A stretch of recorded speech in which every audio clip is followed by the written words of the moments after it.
Charlotte metropolitan area sports fans, it is your favorite day of the week, Sunday, and that means Under Construction is back. I'm hosting today, Kaiser Sose. To the left of me, is Rodney Rob Pops Richardson. Jamal Darby is still fighting coronavirus and Facebook jail at the same time. It's been a rough.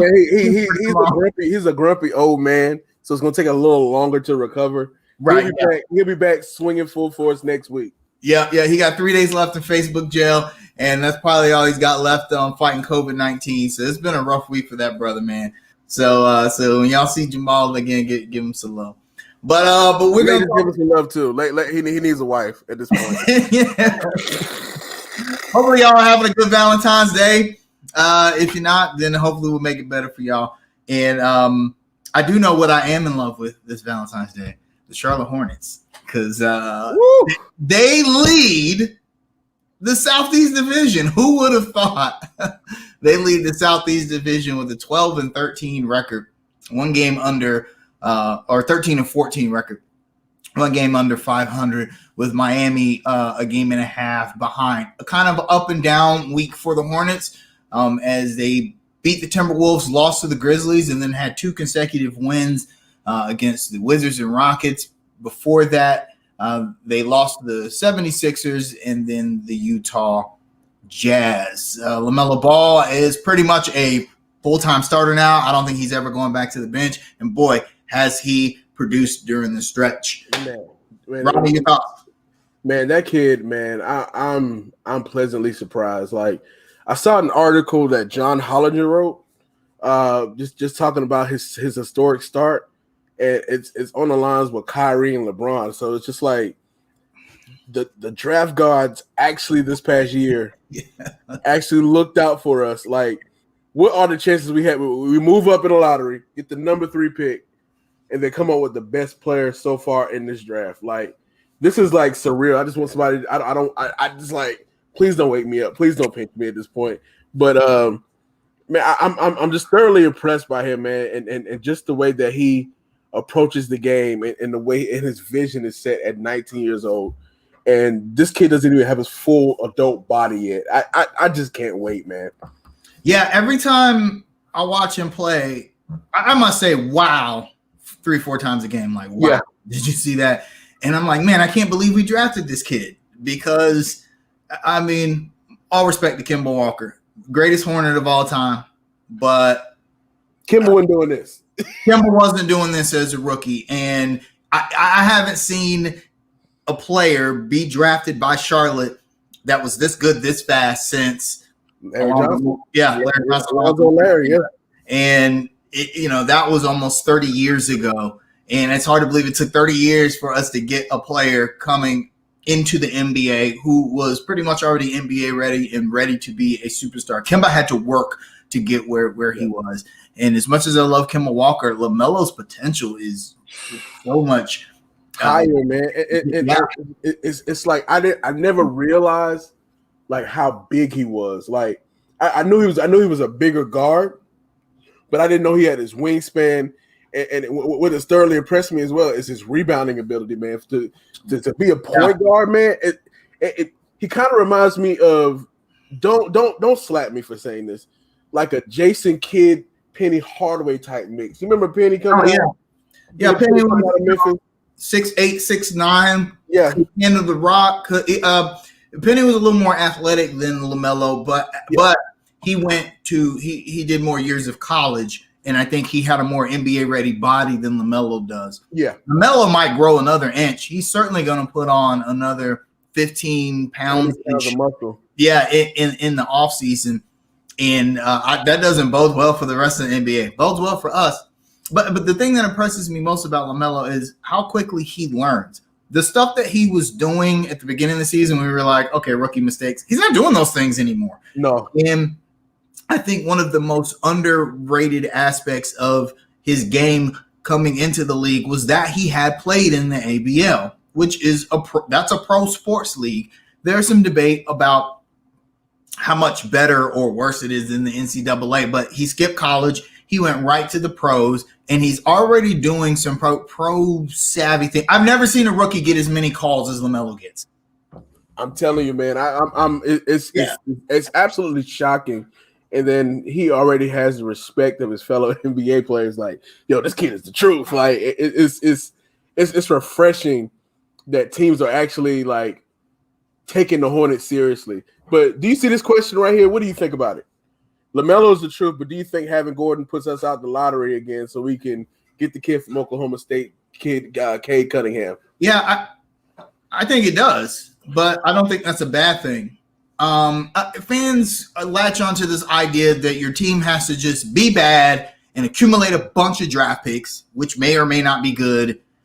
And it's like, okay, so then what's the break? Like, how long does your team have to be bad and accumulate draft picks? If you can be a competitive playoff team, then you should aim for that. And I think the Hornets can be a competitive playoff team. I'm not saying, I don't even think they would win a playoff series if not now against Philly, Milwaukee, or trying to think who the number 3 seed is, Brooklyn. I don't think they would beat any of those teams in a playoff series. No, I would even add Boston to that. Yeah. Boston. I don't see that. Right. So I know that fans are nowadays in today's NBA are championship or bust, but what we have is very good to build off of. Yeah. And if we're just going to be bad for the sake of getting another college player that may or may not pan out, I'm not on board with that. Plus, we've talked about this before. The Gordon Hayward signing was really timing and circumstance. The Hornets, I don't think, wanted to sign him this season. They wanted next year. Yeah, they wanted to wait next year. Everyone thought he was going to take the $30 million option from Boston, stay there a year and become a free agent. And then Charlotte would have a realistic chance to get him. But that didn't happen. He opted out. And it's like if we didn't get him now, we weren't going to get him next year. No. Somebody was going to sign him. And none of the free agents next year are realistic options for Charlotte. So I think that's Gordon Hayward does put us out of the lottery, but the Southeast is a bad division. We have a chance to win it for the first time ever. Ever. And then you also can't, to me, you also can't bank on just like losing like that. Losing takes a toll on players, young players. True. And they develop bad habits. You look at Sacramento, for instance. Sacramento has had a lottery pick for the last 15 years, and they're just now kind of scratching the surface. And even now, one of their young players wants out. He's tired of the losing. And it's just like, you can't please everybody. I'm a firm believer in building the right culture and going for it, like actually trying to go for it. If you end up tanking is not a foolproof thing. Like now it's not. The lottery odds have changed. And so you can end up with like the third worst record in the league and still end up with like the 7th or 8th pick. Was it really worth it at that point if you just tank the whole season? Yeah, we're supposed to pick 8. We're supposed to pick 8, and we wound up picking 3. Like it's like the first time in forever that we actually moved up. Yeah, I think the Hornets are right where they need to be. The division is not good, although I expect Miami to kind of pretty soon, kind of step up some. But I think the Hornets are starting to gel. Circumstances around injury has kind of shifted to the lineups to where they need to be.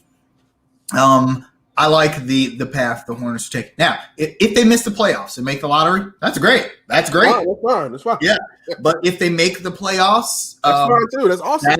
That's great too, especially considering how everyone loves the Hornets now. The national coverage from making. Imagine LaMelo Ball making the playoffs in his first season. Man, I'm telling you, man. Like the national media has thrown away Zion Williamson and adopted LaMelo Ball. Like, can you imagine if we make the playoffs, how many national television games we get next year? Oh man, it'll be ridiculous. It'll be a love fest. Yeah, it definitely will. I really think the only piece the Hornets need is they need some consistency in the front court. Yeah, not just center, but they really got to figure out Yeah, they got to figure out what's going on with the 4. I think PJ, I think he can play the 4. I think his time at the 5 has done him well to play the 4, but I'm not sure if he's the answer. Yeah. Miles is athletic enough to play the 4, and maybe he should be starting. But I just feel like the front court as a whole, the Hornets are playing better since Cody Zeller came back. Nobody wants to admit that, but Zeller's contract is going to be up. I would love to see the Hornets sign him cheap as a backup and then bring in a free agent to solidify the starting front court. Let me ask you a question, man. So this player hasn't been getting that much love, but he really needs the love at this point. Terry Rozier is a freaking dog, man. Go back to last year when we signed him. What were some of the things that you remember were being said? Man. We shared pictures, but let's let everybody else in this. Let's see. Rozier was a career backup. He hadn't done anything in Boston. I remember someone saying if he averages 14 and 5 on 41% from the field, it's a win. That's a win. Yeah. I remember someone told me that he didn't deserve to make as much as Ricky Rubio. Now, I don't know if y'all watched the Timberwolves game and saw Ricky Rubio getting roasted by not just Rozier, but LaMelo Ball. He couldn't even check LaMelo Ball. LaMelo Ball was getting at Ricky Rubio. But I remember someone telling me, Ricky Rubio makes, I think, $21 million a year. And someone telling me that Rozier doesn't deserve that. Oh, the infamous one. The Bleacher Report. Bleacher Report, worst contracts. I think the Hornets have made that list 2 years in a row with Rozier and Gordon Hayward. Yeah. I mean, you know what, man? I thoroughly believe it's because Charlotte signed them. If the Knicks signed them or Atlanta, then it would have been a good deal. Like, look at Davis Bertans' contract. Like, you know what? Washington fans are not actually very happy about that contract and Bertans being inserted into the starting lineup, which is odd to me because every time he plays the Hornets, the dude goes off with like 53 points. It's interesting to see how other fan bases view, their own players. But I think you're right. It's if we had been the Knicks, which has been a worse franchise over the last decade than the Hornets have been. Oh, that would have been the greatest signing. Gordon Hayward, Terry Rozier. Oh, the Knicks are going to the final. Oh, no, the Knicks are back. New York is back. They're the champions. Look, they're the best second place team in New York history after Brooklyn. Someone asked about Vernon Carey's G League play of late. What do you think about that, Ronnie? Man, I'm gonna be honest with you. I'm not really into the G League because I've seen so many players go off and they come back into the NBA and kind of stink it up. Dwayne Bacon. Oh man, you ain't had to say that, man. But I'm fascinated by him.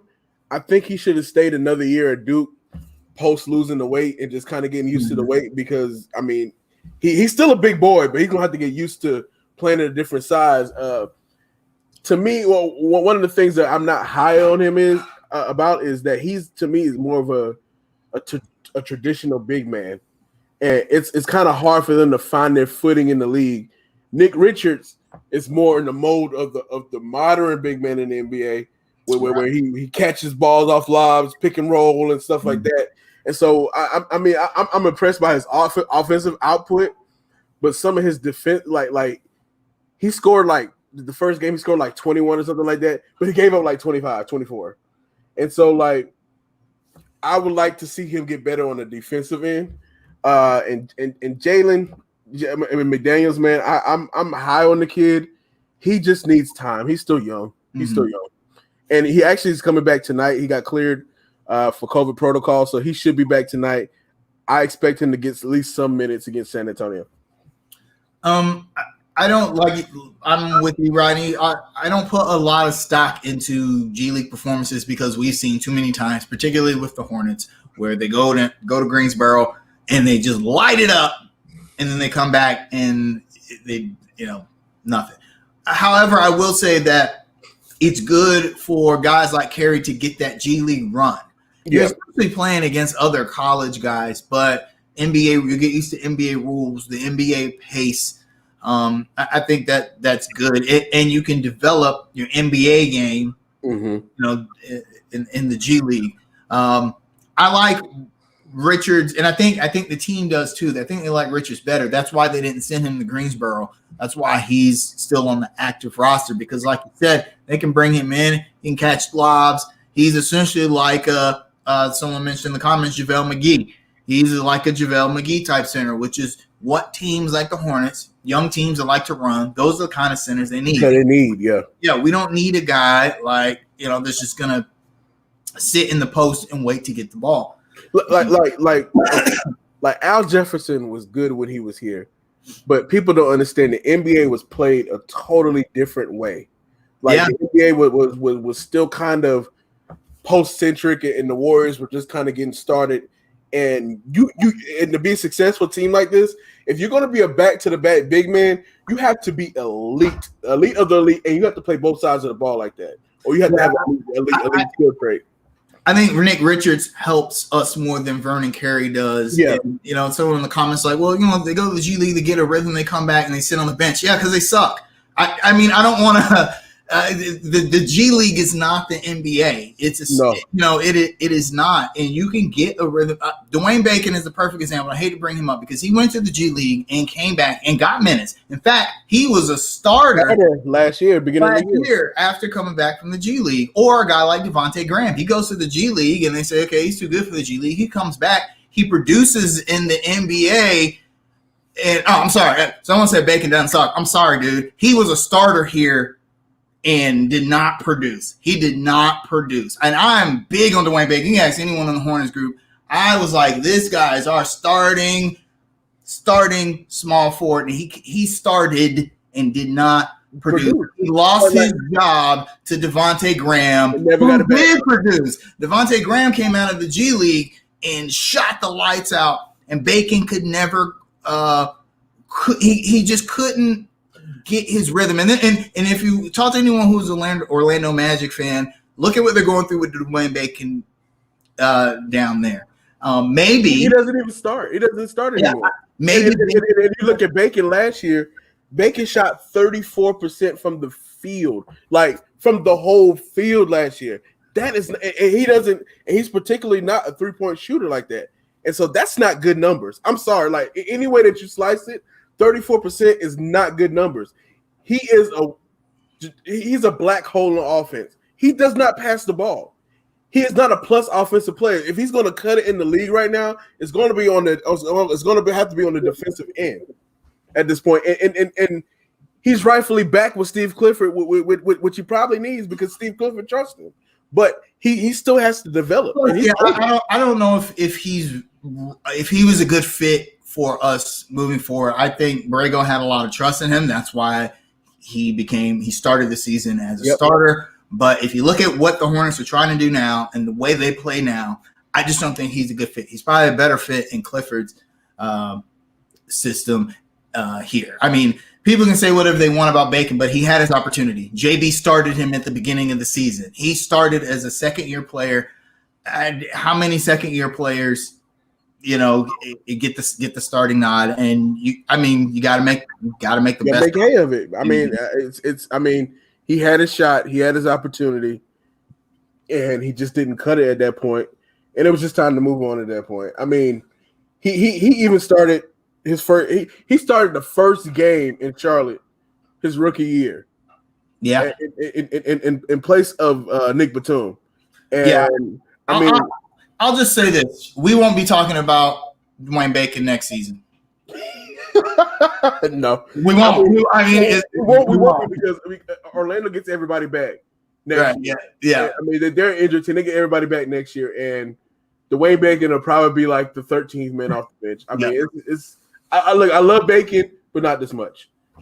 So let me ask you. So actually, I want to talk about the Hornets schedule. Okay, the Hornets actually have one of the toughest schedules in the NBA as far as strength of schedule.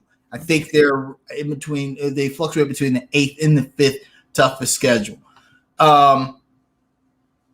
They've got a pretty brutal schedule coming up. Yeah, before tonight, San Antonio, then Chicago, Denver, Golden State, and then Utah and Phoenix after that, and then Golden State again, Sacramento, Portland, and then Minnesota will take us into March. All Western Conference teams, except for the Bulls. How do you think the Hornets are going to fare? Let's take it to next week. So that's San Antonio, Chicago, Denver, and Golden State. The next 4 games. What are your predictions? I mean, to be honest with you, man, to me, we have to beat San Antonio and Chicago tonight, especially Chicago, because we're actually competing with Chicago for a spot in the play-in game, in the playoff race. It's going to be a tough road, man. Denver, I mean, we're probably going to lose. Utah, Phoenix, we're probably going to lose. We have to split with Golden State at this point. And it's man, I don't know, man. It's going to be a rough one. I say if we win at least 4 of those final games, 3 or 4 of those final games, we'll be in okay position coming back for the second half of the season. Yeah, the Chicago game is a must win. Yeah. We can lose the other 3 this week, but we got to win that Chicago game.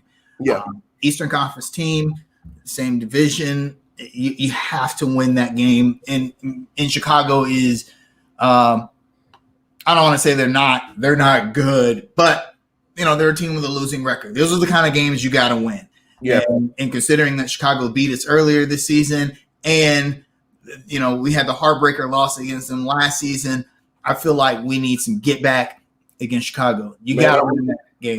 Man, I'm gonna tell you this now, man. That get back is gonna be hard, man, because Zach LaVine is playing out of this world. Absolutely, but I feel like the Hornets are even a different team now than we were the last time we played Chicago. I agree. LaMelo is kind of he's starting now. He's getting into that role. The team is starting to gel. Cody Zeller's back. I like the Hornets' chance against Chicago. I don't like our chances against Denver or San Antonio. San Antonio is slowly becoming a Western Conference playoff team. I mean, I one thing that's in our favor is Aldridge isn't playing tonight. We may be getting PJ back. I'm not quite sure on that, but I think we have a better chance than normal. I mean, we've beat San Antonio the last 2 or 3 times. I think we can get them, but it's going to be a quite close game. It's tough to gauge the Spurs team. It's just so different from what we're used to. We're fortunate in that San Antonio is not a big 3-point shooting team, which has been the bane of the Hornets' existence really for the last 3 or 4 seasons. So you're saying that they're going to have a career night tonight against? What I'm saying is going to shoot 100 3-pointers and hit 62 of them. Is what I'm saying. So DeMar DeRozan is going to score about 4 or 5 3-pointers. Murray's going to have another 3 or 4, and it's just going to be bad. Yeah, It really just depends. I really feel like he could not resist. Couldn't resist, man. Just couldn't stay away. Man, look at this guy. I think if the Hornets can limit the 3-point shooting in San Antonio, they'll win. I think they'll win against Chicago. I think we lose against Denver. I think we lose against Golden State because Steph Curry hates losing to the Hornets. He loves lighting us up for about 40, 50 points every time he plays because he knows his dad is watching. He won't say that, but he knows his dad is commentating the game, and Del Curry is a professional. He's very, when his sons are playing, he makes no mention of that, and I think Steph knows that. So I think we'll go 2-2 this next week. Gotcha. Jamal, what do you think, man? Catch me up, man. We are talking about what? We're talking about So this week we play San Antonio, Chicago, Denver, and Golden State. Ouch. Yeah. I said we're going to go 2-2. I think we get San Antonio and Chicago. I think Denver. I think Steph Curry has another career night. I think whatever we're predicting will be wrong. That's what I think. I think whatever we say. 3-1. I think whatever we say that we expect for the Hornets, they're going to do the exact opposite. That's exactly what I think is going to happen. I'll say this, man. These next 4 games coming up, San Antonio and Chicago are important because those are the 2 you expect to get. But let's throw some caution to the wind real quick, y'all. What's happened the last couple of games we expected to win? I expected to beat the Memphis Grizzlies. I expected to beat the Chicago Bulls the last time we played. We don't know what this team is, man. With all that being said, I'm gonna go for a very safe 2-2, only because it's just it's the I'm going with the safest odds. You get what I'm saying? Because I can sit here and say let me say this. This is one thing that no Hornets fans should ever say when it comes to the Hornets. Hornets fans, if you're listening, don't ever say this about the Hornets. Oh man, this is the game we should win. Oh, we should win that game. No. So I'm just going to play it safe, man, and go with the odds 2-2, bro. Gotcha. Well, real quick stat here. Over the last 8 games, the leading scorer for the Hornets has either been Terry Rozier or LaMelo Ball, in Malik Monk's 36-point outburst against Miami. Who is going to be the leading scorer tonight? Look, man. I'm going Devontae Graham. I think he's kind of physically back a little bit. Last game was a warm-up game. I think he leads the team in scoring, and LaMelo has like 10 plus assists tonight, double again. I'm going to go Terry Rozier. I'm just going to play with the best odds again, man, because he's been the most consistent over the last 5 games. I think Gordon Hayward has some physical issues going on that's not being made very public, but I think he's ailing a little bit. I wouldn't be adverse to JB actually sitting him a game or two. You know what I mean? But I just. Yeah, right. But I think he's kind of hit a wall. He'll be fine. Don't get me wrong, but I just think he's, with the way he's been slumping a little bit the last couple of games, man. I'm just gonna go with Terry Rozier. Ball's my pick. I do agree that Gordon Hayward's been playing through a bad hand the entire season. Yeah, actually, I don't think that hand ever fully 100% healed. I think he healed well enough for him to play, but his shot is more flat than it used to be. He started off the season in the 50, 40, 90 club. He is now fallen out of that. He's still shooting well from the field, but he was shooting phenomenally well at the beginning of the season. He's kind of fallen off, and I don't expect him to have like a big comeback game against San Antonio. I think that LaMelo Ball is going to give the Spurs fits because he's figured out no one can stop him when he goes to the basket. They can stop him at the basket, but they can't stop him getting there. He can just run past people and through people. I think he's starting to figure out the physicality of the NBA, and essentially they're going to have to put DeMar DeRozan on Terry Rozier or LaMelo Ball, and so you got to pick your poison there. So I think the Spurs are going to put their defensive efforts on Terry Rozier. So let me ask you a question, man. Why the hell is the NBA deciding to have an all-star game this year in the city of Atlanta at all? I mean, I just don't get it, man. Like, the NBA is considered one of the most progressive leagues. They've talked about kind of having their players take the vaccination to kind of sell it to the black community and whatnot. And you decide to go to a COVID hotspot in Atlanta where these people just I hate to say it, man, like it's Atlanta's never been closed. Like, I think it's a flex by the NBA because the NBA, although this season we've seen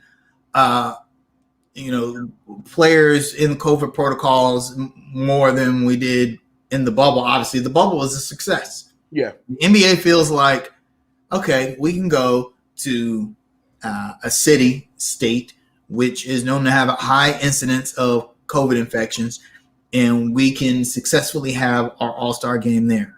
I don't really have a problem with the NBA having an all-star game if they feel they can do it safely. And the NBA has kind of proven that they can do it somewhat safely.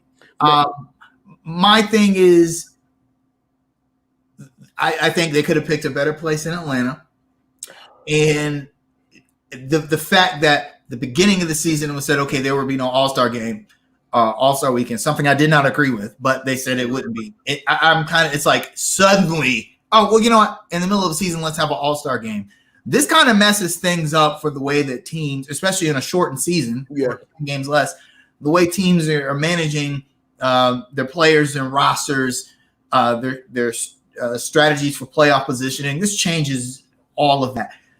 I don't agree with LeBron James's stance on that because I feel like, y'all getting paid a quadrillion dollars to play basketball. Just play one more game of basketball. If LeBron James and the other players, I'm just calling out LeBron because he was kind of like the figurehead of that narrative.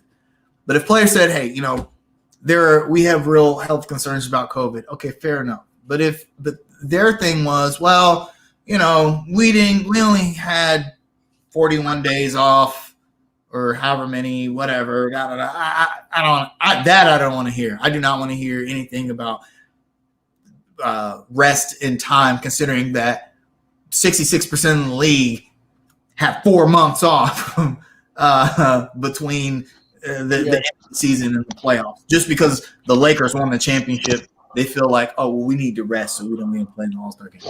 See, look, man, I'm concerned about it, honestly, man.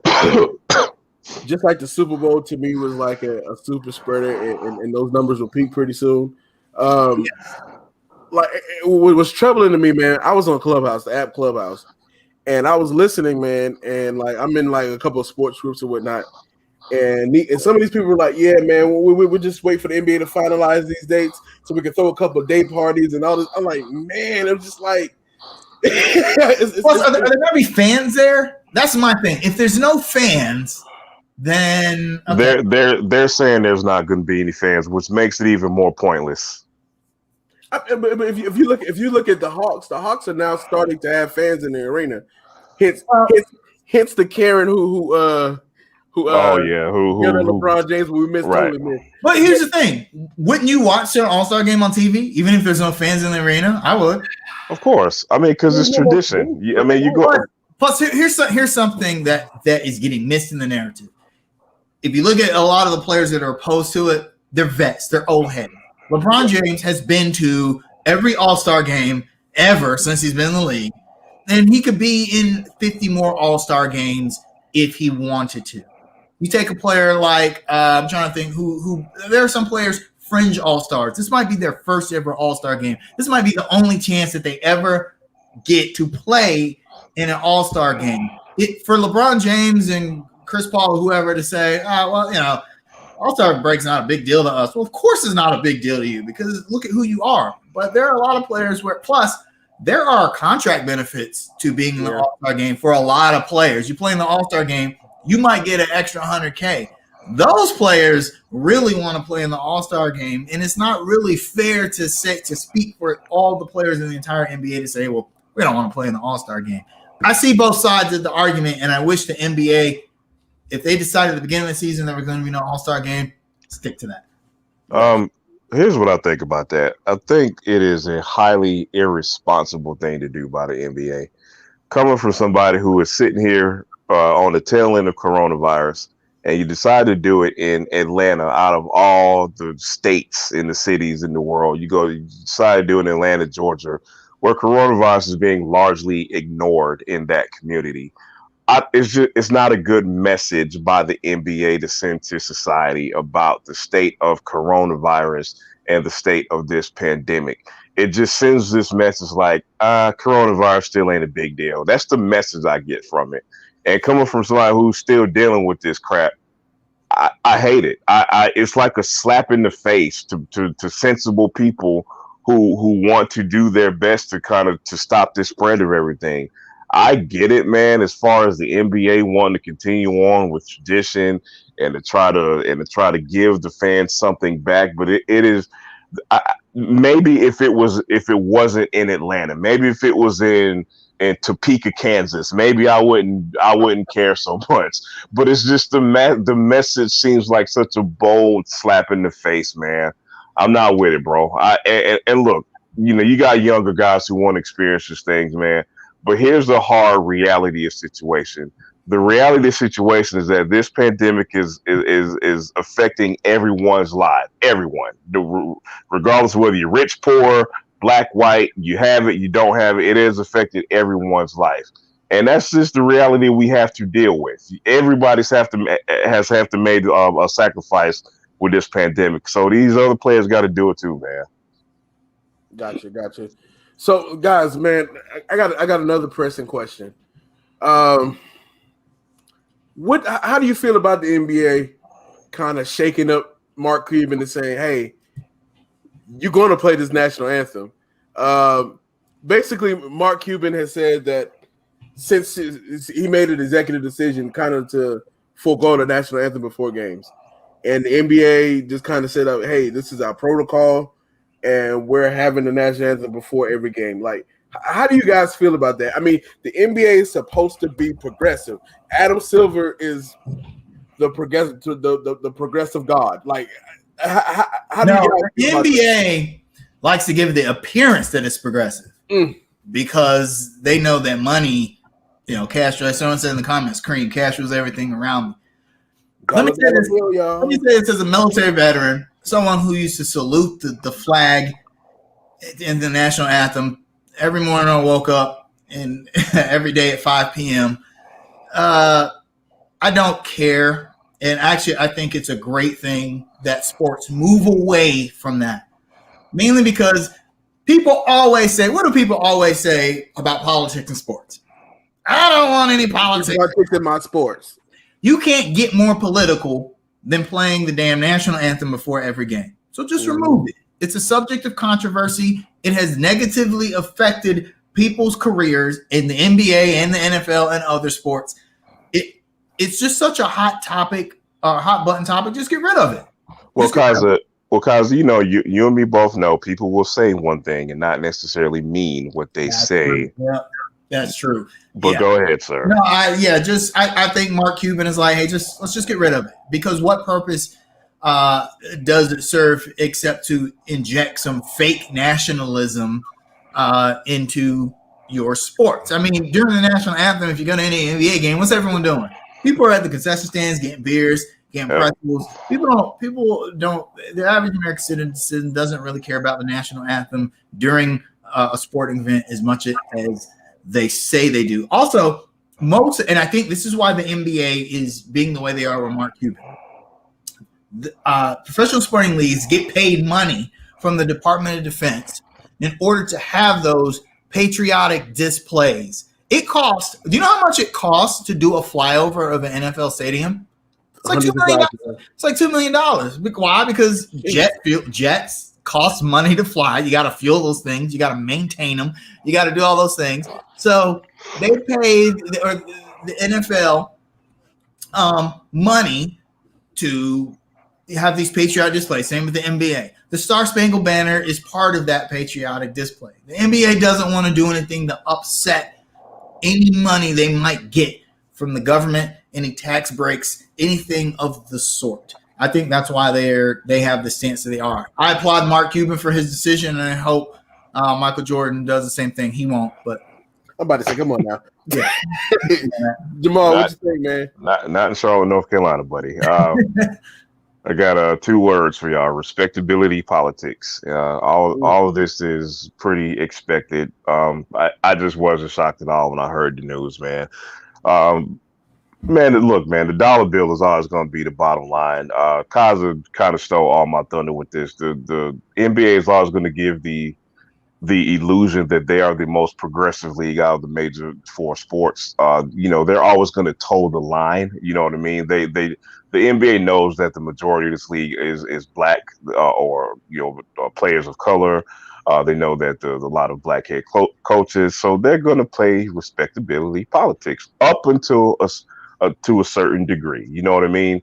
I think with this national anthem, with it being such a hot-blooded thing or such a part of the national profile, that's the one thing they know they can't let go, because if they let that go, then all hell breaks loose. You get what I'm saying? Then it becomes it's not about basketball anymore. You know, every news story, every cover story becomes about the flag more than does the NBA. So the NBA knows what line they have to toe, and they just toe the line. They play respectability politics, man, and it's all expected.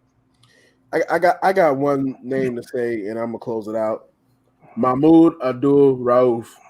Yeah. And Craig Hodges too. Yeah, no doubt. I mean, look, man, we could just move on. We could just move on. So, I mean, look, I was strolling through social media, man, and I saw something that was kind of crazy to me. Somebody suggested JJ Watt come to Carolina. Why? Like, does that make any damn sense? Well, okay, so all right, so the Texans released JJ Watt, which was kind of a surprising move, in my opinion. And you have a team like Carolina, which has, you know, the front office has said they're going to be very aggressive in essentially making the team better. We've got a young defense. Defensive line is one of the areas where we could use some help. There's a lot of areas, but defensive line. Every area. Pick an area. So, you know, you got a guy like JJ Watt who could possibly help out. The problem is that JJ Watt's been in the league, a decade now? Mm-hmm. He's not. He's still only 31. He's still only 31, and I'm just confused. I thought he was like 35. I know, right? Right. No, I agree. He's not the same JJ Watt that he was. I liken this to, remember when Reggie White came to Carolina and everyone was so happy? And don't get me wrong, Reggie White actually had some solid. Hey, he had some moments here, bro. Yeah, but it wasn't the same. And it wasn't Philadelphia, Jerome Brown, Philadelphia Eagles, right. So, you know, I see it the same way with JJ Watt. I could see the interest in it, but JJ Watt's still gonna, and like Prahlad, I'm gonna kick Prahlad out of the chat and throw up if he mentions that one more time. It's true though. Everyone's going. The NFL is now going to become like the NBA. You guys saw Adrian Peterson made a tweet, essentially, practically begging to go to Tampa Bay now. I don't want the NFL. This is the last thing that the NFL, the last advantage the NFL has over the other pro leagues, and probably why it's still the most popular. Parity. Yep. Yeah. Everyone's team has a chance to win the Super Bowl. I don't care how bad your team was the year before. You might be like the Carolina Panthers, have a losing record and then go 15-1 the very next season. If you start stacking teams in the NFL, you let JJ Watt go to Tampa, then that's exactly what's going to happen to the NFL. It's going to become like the NBA. Yeah, guys, man, like I'm on the fence, man. Like Kaza said, we need so many things. Like we need like a whole linebacking core. Like all three. We need all three. All three. We need to upgrade all three. We need another DB. I think we're okay at safety. I mean, it's just so many things that we need, and most importantly, we need a quarterback. And I just don't see the need to go after JJ at this point. We're not, to me, we're not remotely close to being contenders. We're at least another year or two away. But man, I'm gonna say this, man. How toxic is that Houston organization at this point, man? The whole city. Yeah, I mean, seriously. Look about all the good players that all three of their major teams have lost. Speaking of, I'm glad you brought that up, Rodney, about how crazy the Houston Texans organization is, because for the next time, you know, one of you clowns want to utter out how bad of an owner Michael Jordan is, please look no further than the Houston Texans organization, and please broaden your horizon on sports before you make that call. But back to JJ Watt really quickly, man.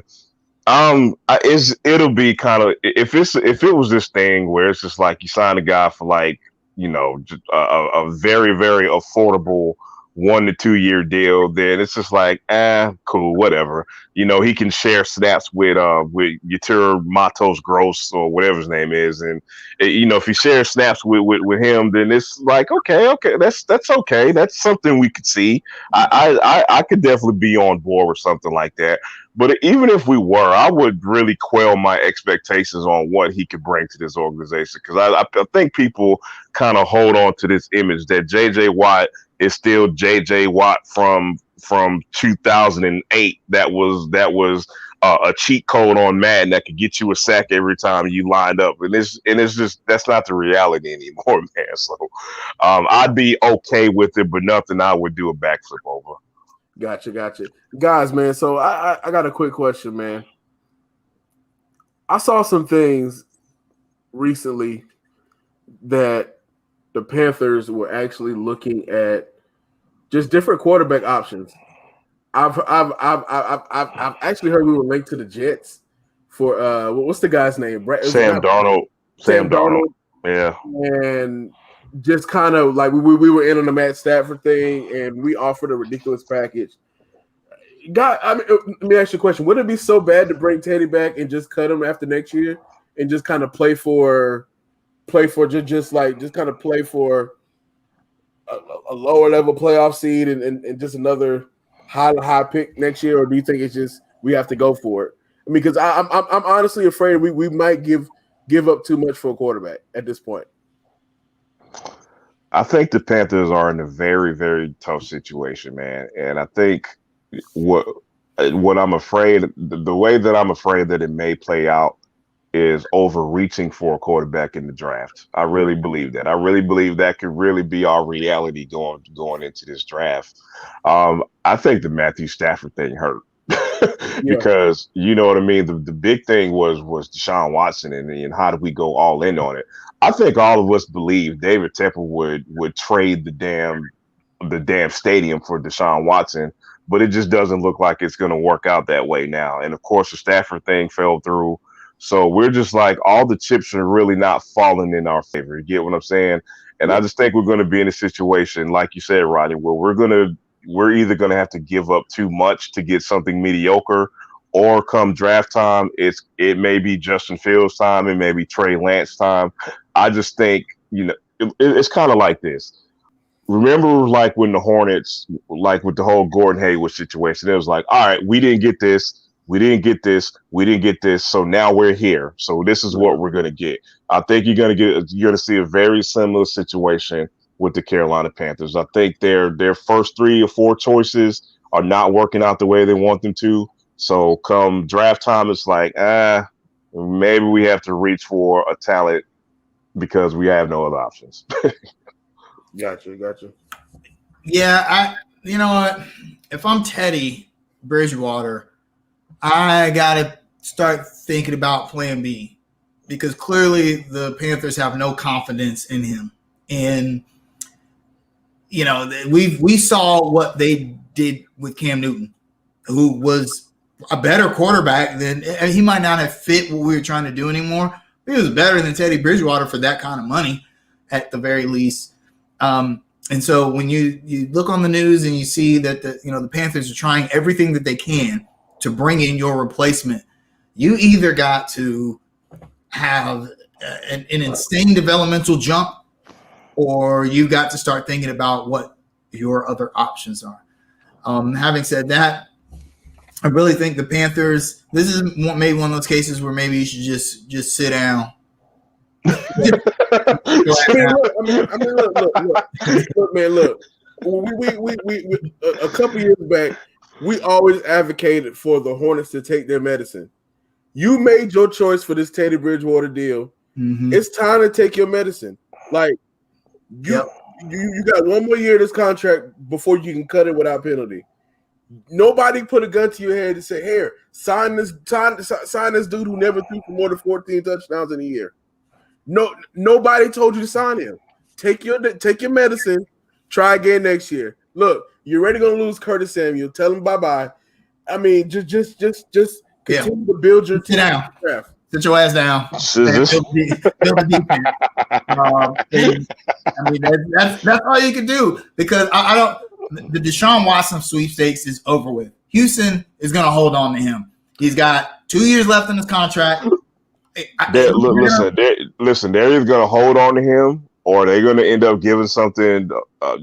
They're not going to get the value they want back. I think but honestly, man, like I want Watson. I mean, for selfish purposes. I mean, he's a great guy too. But I'm gonna be completely honest. We don't have the assets to go get him without hurting our roster.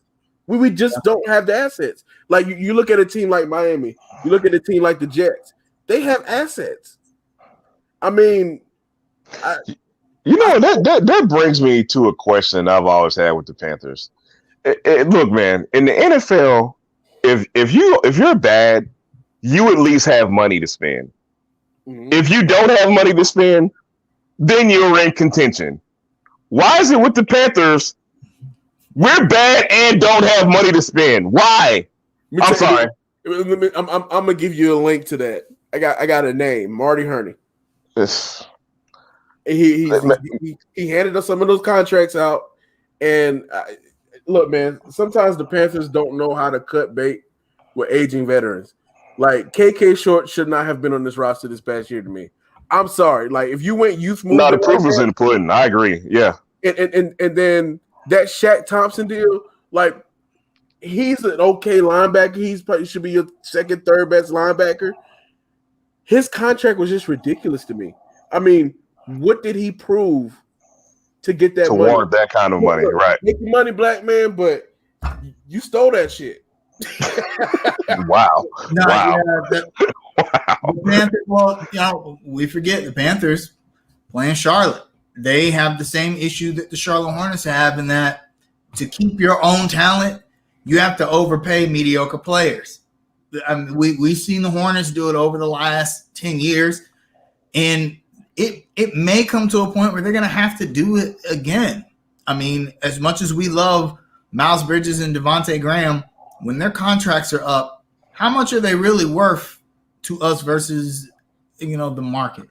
And so I think the Panthers run into that. Well, Kaiser, with the Devontae Graham situation, you got this shiny red Ferrari in the driveway now, man. Yeah, that's true. You know what I mean? I don't know if I'm gonna sell over some money for a Kia Sorrento. You know what I'm saying? But still, though, in that situation, they've got the Hornets have a really good problem, a problem the Panthers don't have, and that they've got three pretty good players that play the same position. Remember when we didn't have any guards? We were like, man, I wish we had a backup.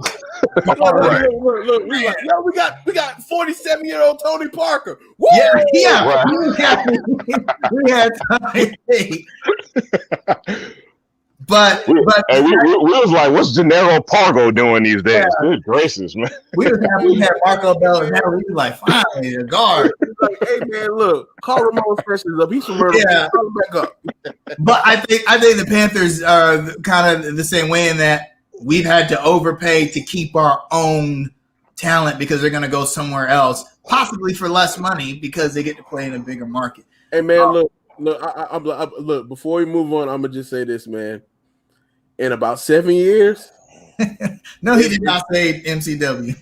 No. In about 7 years, it's going to get crucial, man. It's going to get crucial. Look, if we don't put a competent team around that new Ferrari, well, of course, cause we already know. All right, come on, man. But listen, if in 7 years, if the Hornets have failed to build a team around LaMelo Ball, then yeah, he should leave. He should leave.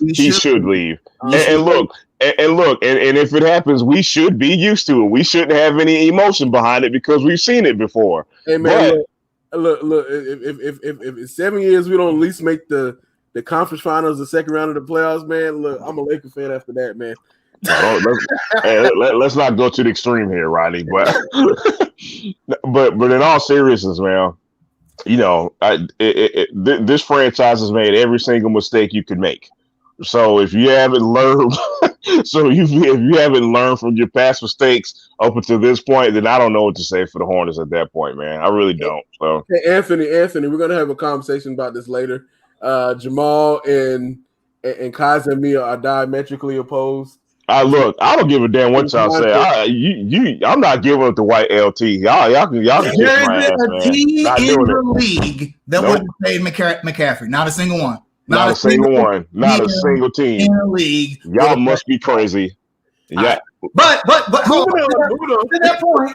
To that point, which is a great point. That is a great stat. But it leaves out some context. Essentially, all of those teams either had one of two things: a Hall of Fame quarterback or historically great defense. None of those teams did not have one of those two, and a lot of those teams had both of them. The Panthers have neither. Don't even have close to having. We certainly don't have. We had a Hall of Fame quarterback, but we told him to kick rocks. Cam Newton will make the Hall of Fame. I'm sorry, he will. It's gonna be close. Look, it'll be close, but it'll be close. It depends on how much the media likes his rushing stats. I love Cam, but we got it. I got to be honest. The media doesn't like Cam. That's true. And the media votes on this Hall of Fame. That's a good point. It's going to be close. I say he gets in eventually as a part of the. I hate to say a senior member. Like it's going to be years. Like Drew Pearson. Like Drew Pearson. It's to me, it's going to be years where he's a finalist and doesn't make it, and he's eventually going to get in at some point. And hey, look, let's talk about this Hall of Fame thing. Calvin Johnson retired early, got in first ballot.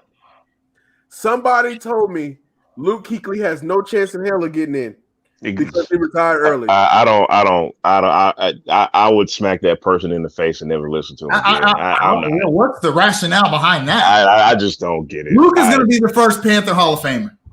No, it's going to be Peppers. Okay, either one. It would be. But here's the thing: Peppers retired a year before Luke, so yeah, you're right. It'll be Peppers, and Peppers is first ballot. Peppers is first ballot. Peppers will get in another 2 or 3 years.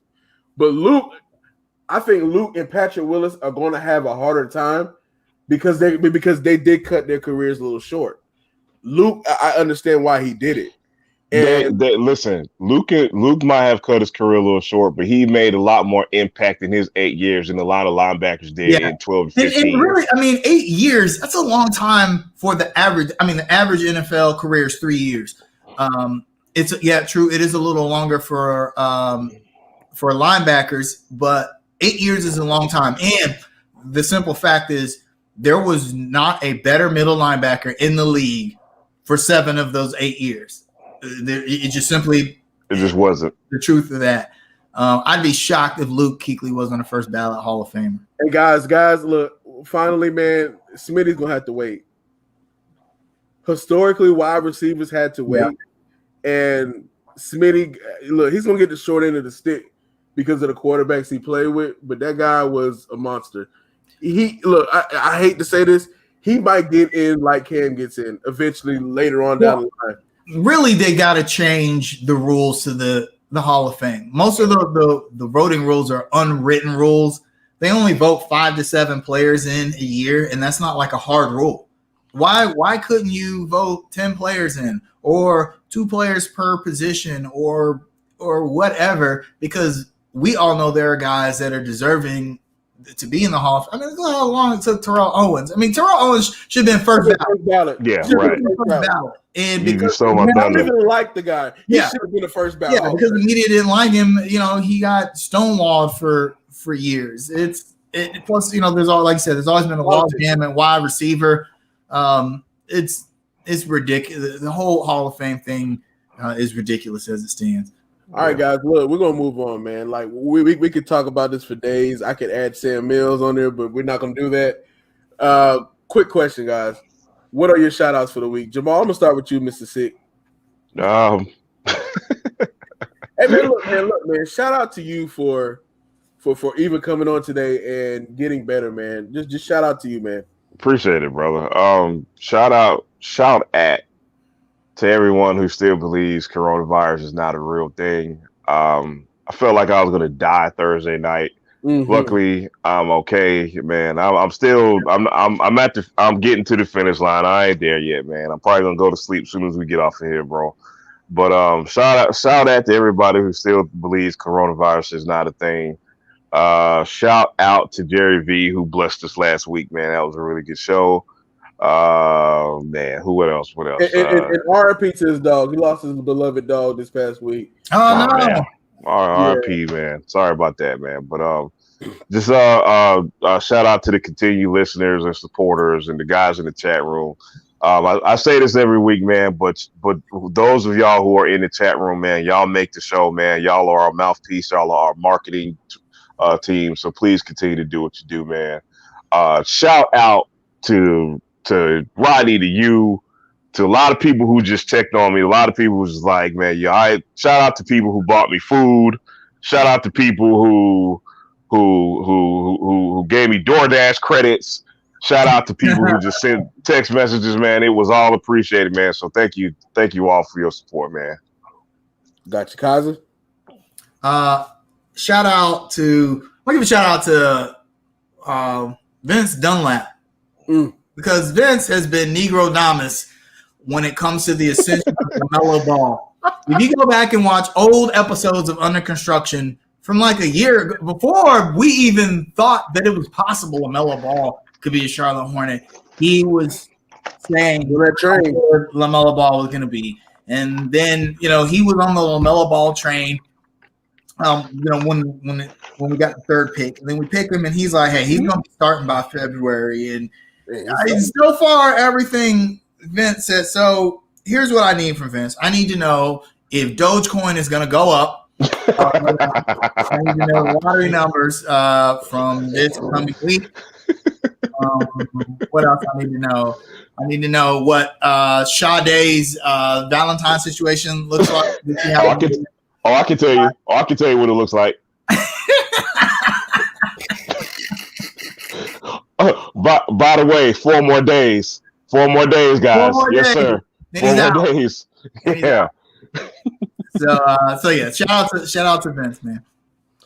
Okay, so I got a couple. Shout out to the ladies. Happy Valentine's Day, loves. Oh, wait, I'm going to give one more shout out. Shout out to the NBA for actually finding somebody for flopping.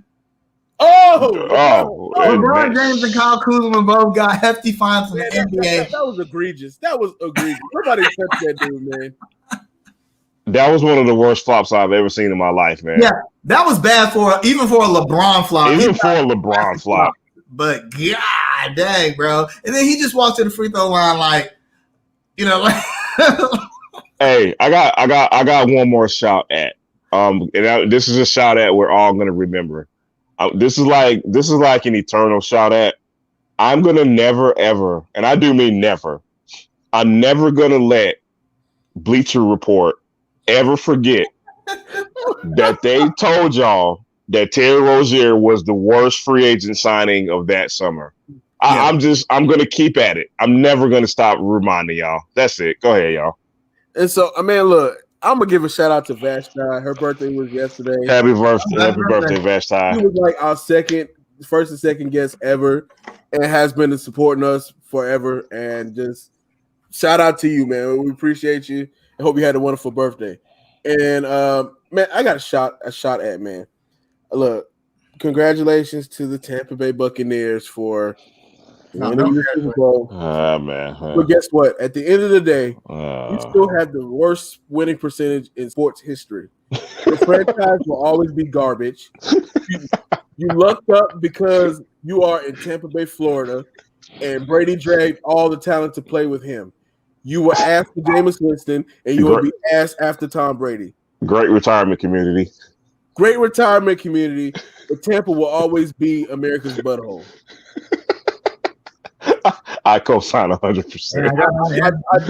I just had to say that. I might be a little salty, but I mean, I look.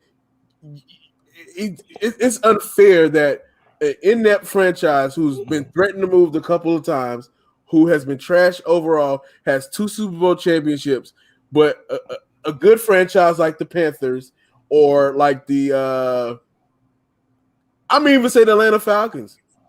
Atlanta has been a better franchise than Tampa. Like these franchises have been suffering all these years, and you freaking lucked up because you're in Tampa Bay, Florida. Florida, Tampa Bay, NFL. Tom Brady is not the best athlete in the world ever or in the world.